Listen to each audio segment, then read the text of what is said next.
Nước bác cháu ta cùng nhau giữ nước thì người Việt Nam thì ai cũng thuộc. Dạ. Nhưng lần thứ hai về đền Hùng là ngày 19 tháng 8 năm 1962. Dạ. Tại đền Thượng lần thứ hai bác lại căn dặn là đền Hùng phải bảo vệ xây dựng nên những khuôn viên lịch sử. Sau này cho con cháu cả nước về thăm viếng. Dạ. Cây vạn tuế này nó rất là độc đáo, vì vậy mà ngày 8 tháng 10 năm 1981, một ông hội đồng bộ trưởng Bulgaria thăm đền Hùng. Ông đã viết vào trong cái cuốn sổ lưu niệm đền Hùng. Ông nói đền Hùng là nơi đặt nền móng cho lịch sử Việt Nam. Và trên thế giới này chỉ có đền Hùng Việt Nam mới có chung một cuốn sổ thiên nhiên lâu đầu đến như vậy. Đấy, lần lượt đoàn mình lên đây là đã được 3 phần rồi, còn có một phần đã là lên tới đỉnh Núi Hùng thôi. Dạ. Dạ. Vì độ cao của đỉnh Núi Hùng là 175 mét, lên đến đây là mình đi hết độ cao 140. Vậy mà còn có 35 mét độ cao đó là lên tới đền Thượng ạ. Đền Thượng thì ra đến lăng mộ vua Hùng, được về đến đền Hùng đứng bên lăng tổ để nói lên cái tâm nguyện của mình. Đấy là niềm mơ ước của mỗi người dân đất Việt. Dạ. Đây cũng là một câu nói của một vị trong đoàn tôn giáo Sài Gòn gửi thăm đền Hùng ngày 16 tháng 11 năm 1984. Ông Phan Khắc Thứ, ông đã viết ở trong cái cuốn sổ lưu niệm đền Hùng. Ông nói rằng là người tôn giáo nhưng tôi vẫn là người Việt Nam, mà đã là người Việt Nam mà phải có tổ tiên cội nguồn. Dạ. Chính vì vậy mà về đến đền Hùng tôi vẫn kính cẩn như mình tri ân công đức các vị Hùng. Vậy mà được đến đền Hùng đứng bên lăng tổ để nói lên cái tâm nguyện của mình. Đấy là niềm mơ ước của mỗi người dân đất Việt. Thì từ lăng Hùng Vương mà mình đi qua 625 bậc thềm xuống đền Hùng. Dạ. Hay là có chụp kiểu ảnh, chụp cho 10.000 một kiểu, chuyển Zalo file mềm đó chị đi cùng hướng dẫn luôn cho. Thế là cháu con rồng tiên. Dạ vâng ạ. Vị vua đầu tiên chính là Kinh Dương Vương, được thờ ở làng An Lão, huyện Thuận Thành, tỉnh Bắc Ninh ạ. Trước công nguyên 1789, mộ của ông được thờ làng An. Dạ, hay quá. Dạ. Truyền thuyết về cha rồng mẹ tiên. Anh đứng tiến ra đây xem thì mới lấy hết được 3 ngọn đây ạ. Vâng ạ. Đứng kiểu nào cho đẹp. Thôi anh cứ đứng tự nhiên, mình cứ đứng tự nhiên đi ạ. Để cho nó cứng người đúng không?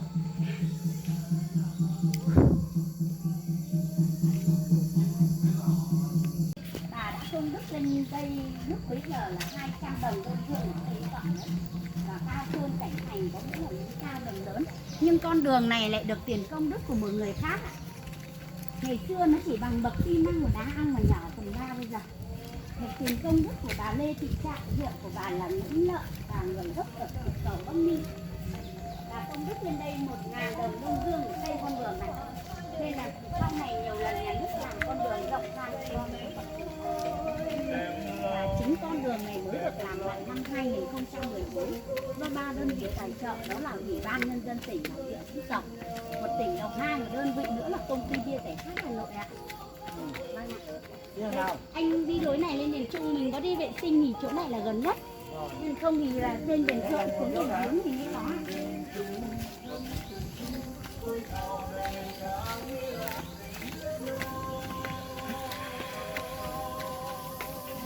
Một cây làm chẳng với non, 3 cây chụp lại lên hòn núi non hả?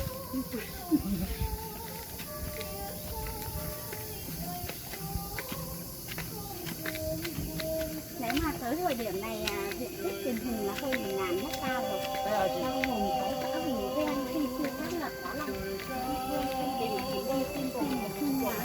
Mua được từ các vua Hùng nặng nguyên sinh lại Nguyễn Lĩnh này. Và Nguyễn Lĩnh này thì có diện tích là 538 hecta. Trong đó thì có 636 là thực vật. Bao gồm 4 đền, 1 chùa, 1 lăng, đó là đền Hạ, chùa Thanh Quang, đền Trung, đền Thượng, Lăng Mộ Hùng Vương và đền Niệm.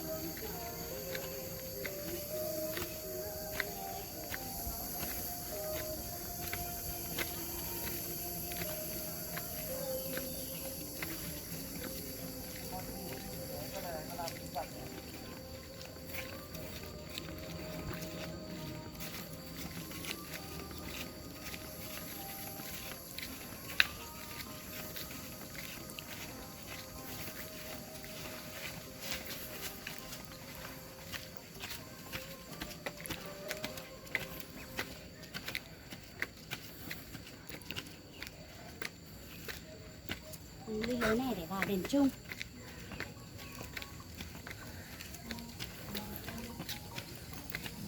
Đền Trung là mình thờ ai vậy cô? Đấy lên đây. Dạ. Dạ. Chính là miếu ở tổ Hùng Vương ở đây. Tương truyền đền Trung được xây dựng sớm nhất so với tất cả các ngôi đền ở khu vực núi Hùng này. Tương truyền rằng đây là nơi mà vua Hùng Vương cùng các lạc hầu lạc tướng ngồi họp bàn việc nước, và Hùng Vương thứ 6 đã truyền ngôi lang liêu ở tại đây ạ. Người con út được đối nghiệp Hùng Vương thứ 7. Đấy, hai bác ngồi đánh cờ thưởng trà.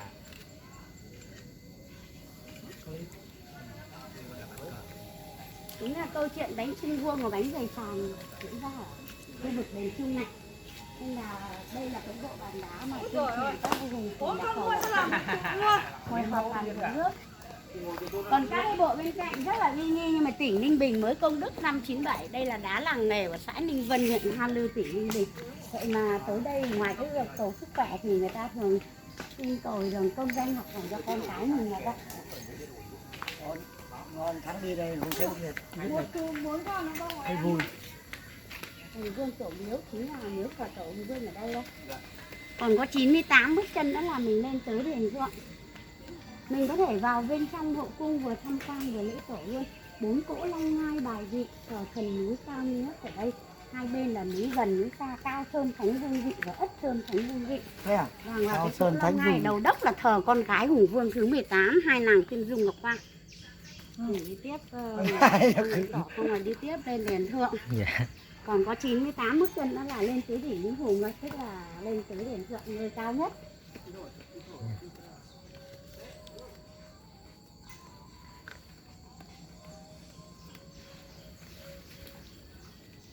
Câu là 3 vuông sánh với 7 tròn, đời cha vinh hiển, đời con sang giàu. Dạ. Chính là gắn liền với cái câu chuyện bánh trưng vuông và bánh dày tròn là vậy. Dạ. Có cái gì mà khó? Anh đứng tịch vào bên trong rồi thì lấy khoảng cây nữa là đẹp. Gọi điện. Alo. Chồng nghe. Này, như vậy anh Gửi sách vở về chứ sao? Gửi đó. Cái sách vở đang ở trên đền Hùng. Đã dài đấy. Phú Thọ. Trời ơi, mang về sao mà nổi mà mang về. Em đang đi máy em mà chụp được cửa rộng lắm. Quá trời đồ. Đấy, cứ về đền Hùng là có nhiếp ảnh ra đón tận nơi. Làm mẫu cho mọi người. Làm mẫu một lần thôi nhá. Thì... Làm mẫu một lần. Con trâu này ạ.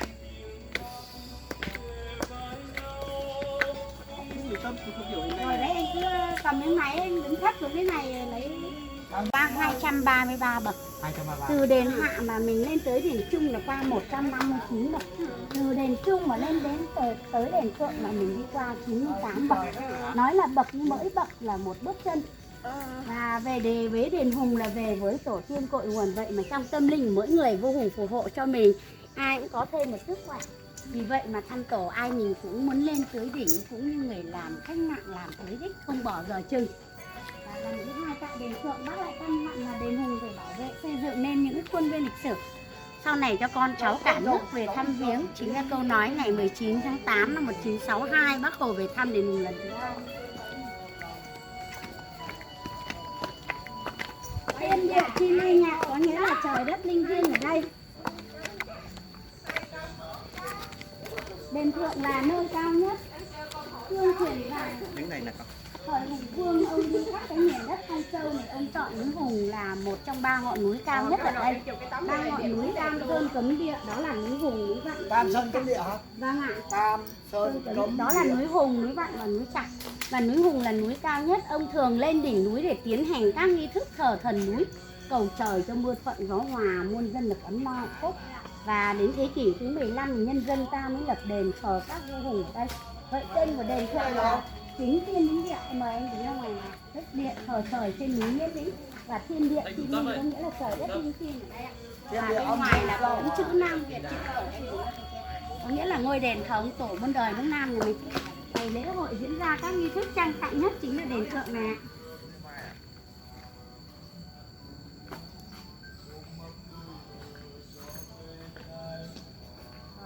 Sắp tới mấy nghìn đây em ạ. Rồi đây là 1, 2, 3 rồi lại. Cũng tại đỉnh Núi Hùng này, đây là nơi mà tuyên truyền rằng vua Hùng thứ 18 truyền ngôi thuộc Tán An Dương Vương ở đây. Cảm kích ông đã dựng nên cái cột đá thề bên tay phải của đền và nguyện thề rằng đời đời trông nom năng miếu giang sơn gấm vũ mà Hùng trao lại. Đây là mô phỏng cái cột truyền ngôi của Hùng Phục đây ạ. Cột đá thề đây ạ. Cột đá này mô phỏng với cột truyền ngôi Hùng Phục năm 2009 nhà nước mình xây cái cột đá thạch anh này. Mô phỏng cột truyền ngôi Hùng Phục là đây ạ. Ra sau có nhiều chỗ nghỉ lắm. Bây giờ dành cho khách chỉ trang hình và làm lễ tổ. Chính là cái nhà quan sư này. Bây giờ không. Hồi bữa em đi nhanh á là vì không có ăn. Trời ơi nó đen. Đấy là tiếp vào. Em có thể vào trang vừa lễ tổ và tham quan luôn hả? Chuyện cơ vương tích có rất là hết tích trên đỉnh Núi Hùng. Anh cứ đeo ấy thoải mái này vội người ta giải. Không quay phim bên trong anh ơi. Thì mới ấy ạ. Không quay phim chụp ảnh bên trong.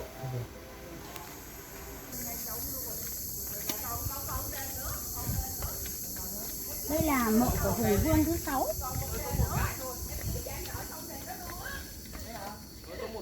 Em về đây em hay đi 3 đền và còn em mới có 1 đền chưa đi được 2 đền kia.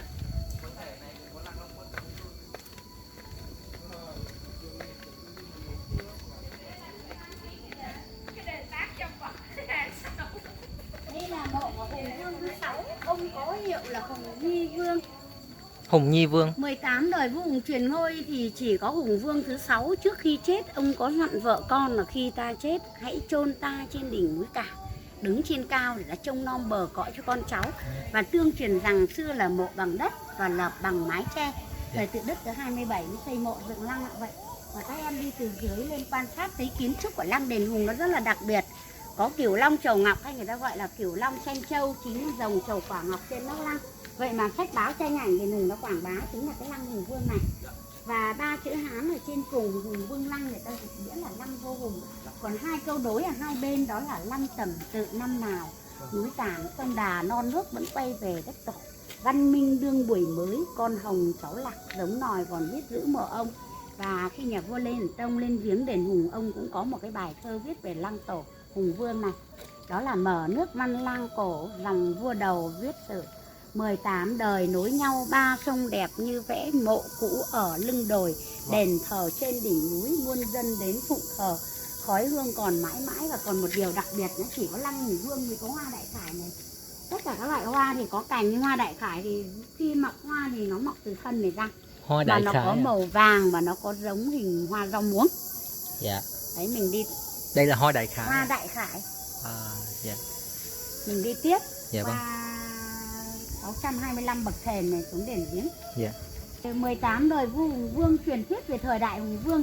18 đời vua Hùng truyền ngôi thì các đời trước đều truyền ngôi cho con trưởng. Dạ. Nhưng Hùng Vương thứ 6 đã chọn người tài núi ngôi kế vị. Dạ. Và Hùng Vương thứ 6 đã cho lập đàn trên đỉnh núi này cầu trời ban cho người tài giúp dân đánh giặc, chính là câu chuyện ấy lắm. Mình khơi nhớ ngày giỗ tổ mùng 10 tháng 3 là vậy. Dạ. Ngày định lễ giỗ chung vua Hùng là được định lại từ thế kỷ 17 ấy. Dạ.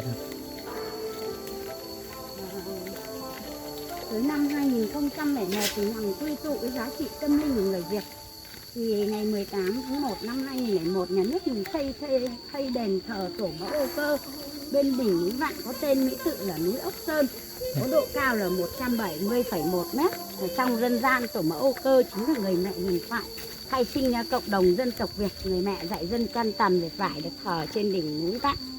Nhưng mà đến năm 2007 thì xây đền thờ quốc tổ Lạc Long Quân ở bên đồi Sim, nó thuộc ở địa phận xã Chu Hóa. Và đến năm 2009 thì khánh thành. Diện tích của đền quốc tổ Lạc Long Quân thì có 13,76 ha, gồm phần đền chính là 200 m², còn các cái bên ngoài là công trình hạng mục. Dạ vâng ạ. Bây giờ là mình xuống đền giếng này. Đền giếng đúng không ạ? Đền giếng này thì đi qua lưng núi này có một cái giếng ở trên lưng núi. Cái giếng này có một điều đặc biệt là độ sâu của nó trên 10 mét nhưng quanh năm có nước. Dạ. Và tương truyền rằng xưa kia bà Âu Cơ đã dùng nước giếng để sinh hạt tắm cho các con. Dạ. Nên cái giếng này có tên gọi là giếng cổ hay giếng rồng. Dạ. Tới năm 2004 thì Ngân hàng Phát triển Việt Nam mới làm cái phần mái này, bởi vậy nó khuất cái mái tre. Wow. Một cái giếng thật là Cái giếng đây. giếng này đúng không ạ? Cái giếng này trên lưng núi mà có một điều đặc biệt là độ sâu của giếng là trên 10 mét. Nhưng mà quanh năm có nước, anh với các em. Chết nó vào. Cọ xèo che nắng. Coi cọ đó được. Cọ là hình ảnh của Phúc Cọ. Anh nhà cô này cô chụp thì anh muốn chụp riêng cho tặng anh. Cô chụp thì cho Thì em chuyển tài Zalo cho. Không, anh chụp không em chụp cô. Nếu mà mình đi xe ô tô thì mình một người lại lấy xe ô tô thôi. Tự gì mà phải đi tất cả đoàn đi bộ cho nó vất vả. Một người lại đánh xe ô tô lại. Con đây. Alo. Thì đỡ phải đi bộ cả ngày thôi. Anh thì cứ đưa các anh. Thì bắn thì xuống Việt Trì luôn thôi mọi người về luôn phải. Con biết rồi. Đấy con đang lắng rồi.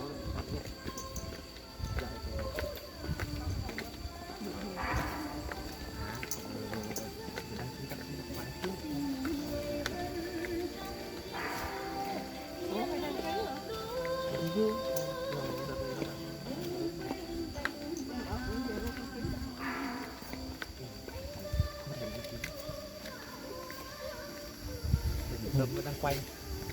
Được không? Chẳng mấy khi nhìn né cho thầy quay. Đó, bữa em đu trên cây đó đó. Em đu mà. Trên đỉnh vùng này. Và hơn khoảng chiều, hơn 1 giờ chiều bác xuống tới đền giếng là bác nói câu nói rằng tại đây ạ. Câu nói thì nổi tiếng thì người Việt Nam mình ai cũng nhớ, chính là câu nói các vua hùng có công giữ nước. Bác Sáu Tang thì cùng nhau giữ nước và bác nói ở đây đấy ạ. Còn lần thứ hai về đền Hùng thì bác nói ở câu nói là tại đền Thượng. Đó là đền Hùng phải bảo vệ, xây dựng nên những cái khuôn viên lịch sử sau này cho con cháu cả nước về thăm viếng. Đó là lần thứ hai về đền Hùng.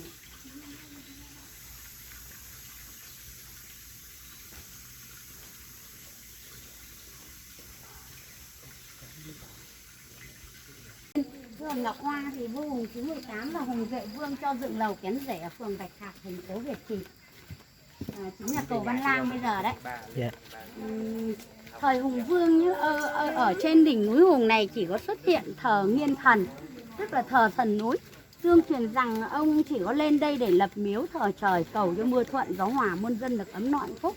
Vì quan niệm của ông cha ta là càng lên cao rồi cầu càng chóng tới trời. Dạ. Sau này nhân dân ở chân núi Hùng mới lập đền thờ các vua Hùng. Vậy mà đền Hùng là thờ chung 18 đời Hùng Vương là vậy.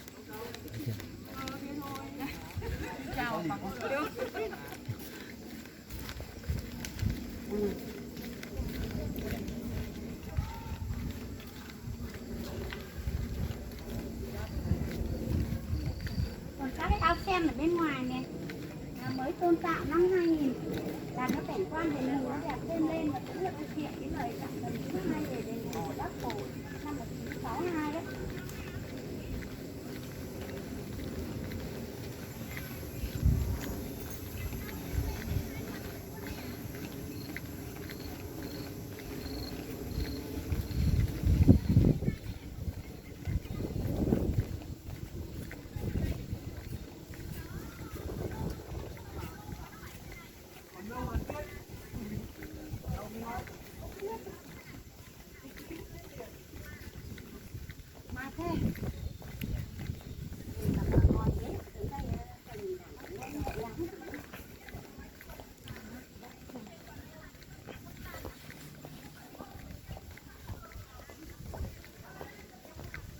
Đường rộng thế này mà đến ngày đại lễ vẫn chen nhau không có chân đặt đất nhỉ? Đấy, nếu mà cứ đi vào những ngày lễ hội ấy, có mà phải đi 3 tiếng đi hết đền Hùng. Bình thường này mình đi với chỗ này.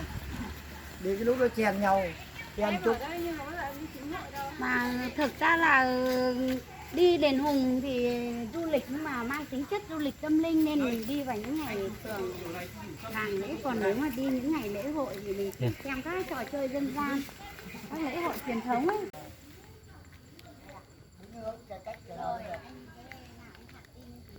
Rồi đấy ạ. 1, 2, 3, hai tay em chụp lại kiểu nữa xem nào ngang máy không. Hai tay đi ạ. Rồi đấy ạ. 1, 2, 3 rồi ạ.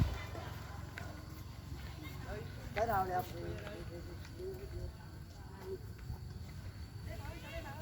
Đây, đây gửi file đây, anh máy của anh máy gì đây em cắm chuyển luôn file gốc cho anh.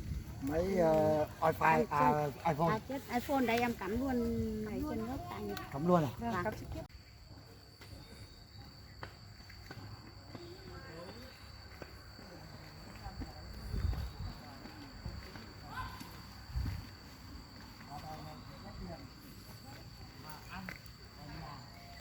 Cho nên đi theo cái thành viên là thầy đã kiểm soát được miếng ăn rồi.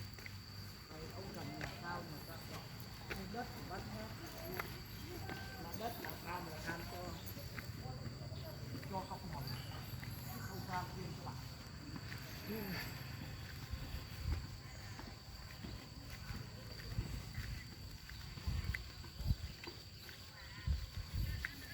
Bây giờ đi với bạn ấy thì mình không có gì để mình cho. Đâm ra thôi bây giờ mình có người đồng hành, mình học được cái đức tính đó và mình hạnh phúc rồi. Dạ, đây là Cho nên ngài còn phải giúp chúng ta học. thang của Đinh Hùng. Có một cái sự tích lũy để sau này cuộc đời còn lại. Rồi sau này mình ra đi, mình để lại mình cho thế gian mình. Mời các bạn đến thăm Đinh Hùng. Đời nó có ý nghĩa hay, cuộc sống có ý nghĩa. Chúng ta đang đi lên những bậc thang. Em hiểu chưa không? Thế nào là cuộc đời, thế nào là cuộc sống.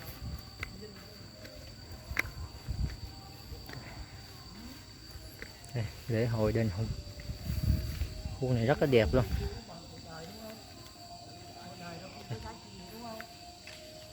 Cho nên nó giá trị cuộc đời nó quan trọng hay là giá trị cuộc sống. Cho nên chúng ta phải song song hai con đường.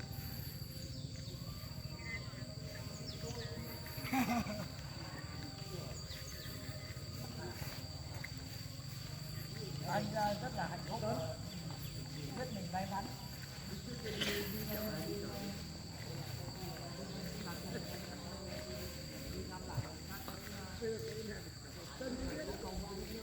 Khu rất là rộng rãi. Đây, bảo tàng Hùng Vương nè.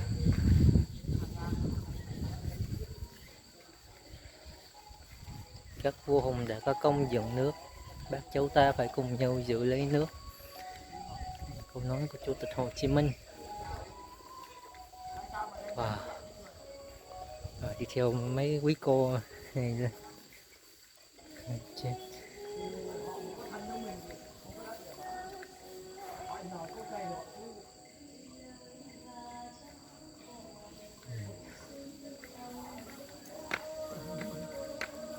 Mình cảm nhận được mình còn có một cơn gió như là quá ông ơi, cái cây này nó có bông đẹp quá này. Đây. Cái này kiểu này nè. Em thấy không? Em thấy chưa? Rất. Em thấy cái bông này bao giờ chưa? Đúng rồi. Lần đầu tiên anh mình thấy nè.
Chà.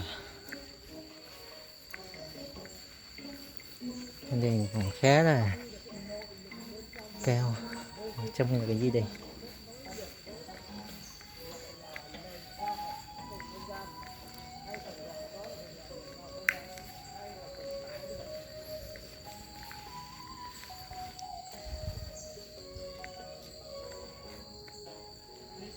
Đây.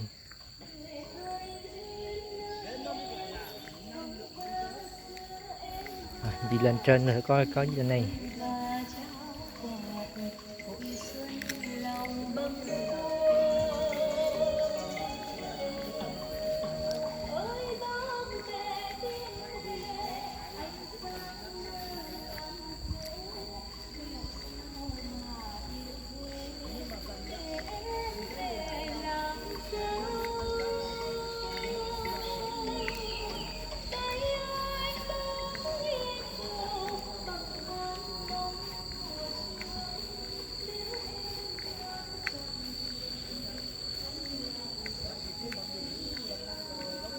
Wow, còn khá là cao. Chà.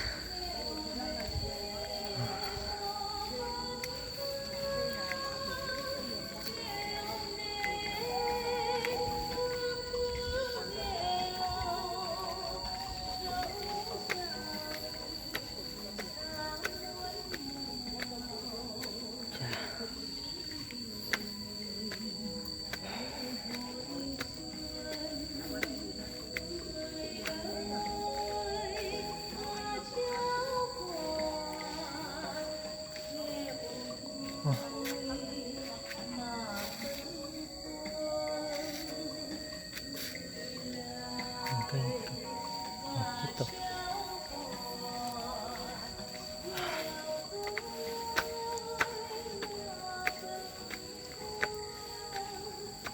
Chà.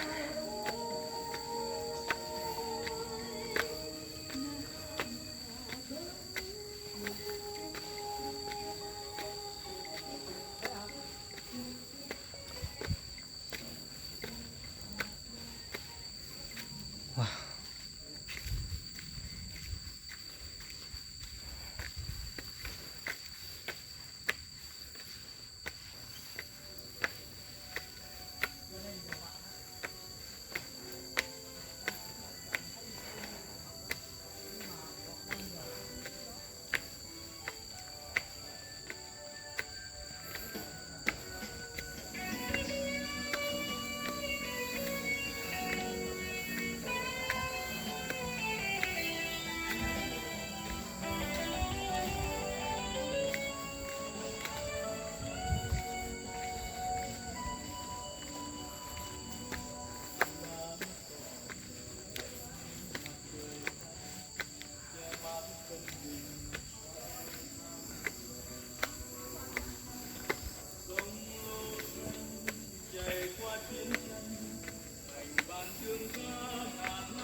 Wow.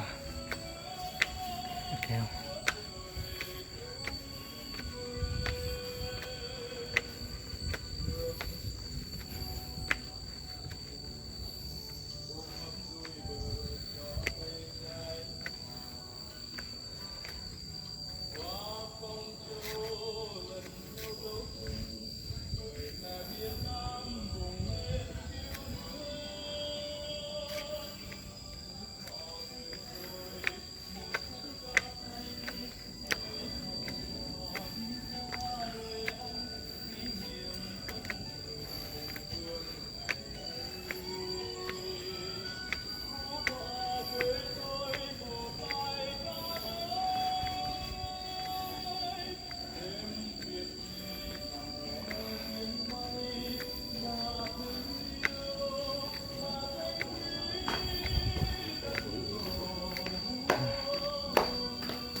Chào cô chú.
khu này khá là rộng mà. Đi ngoài chưa thấy hết.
Dạ, em chào chú ạ.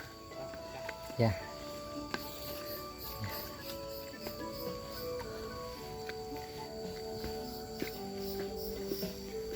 Đây là đền thượng, đền thượng.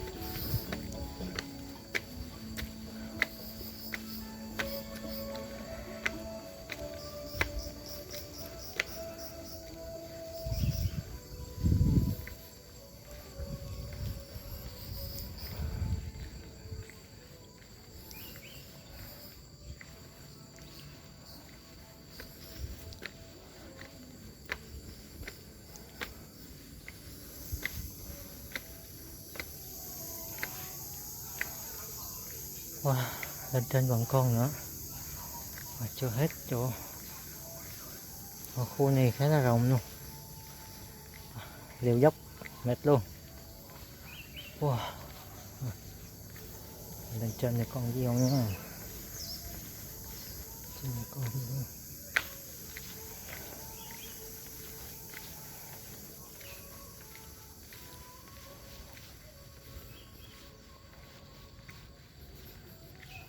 Có người, có tổ, có tông, như cây có cội, như sông có nguồn.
Ồ, đây có ghê.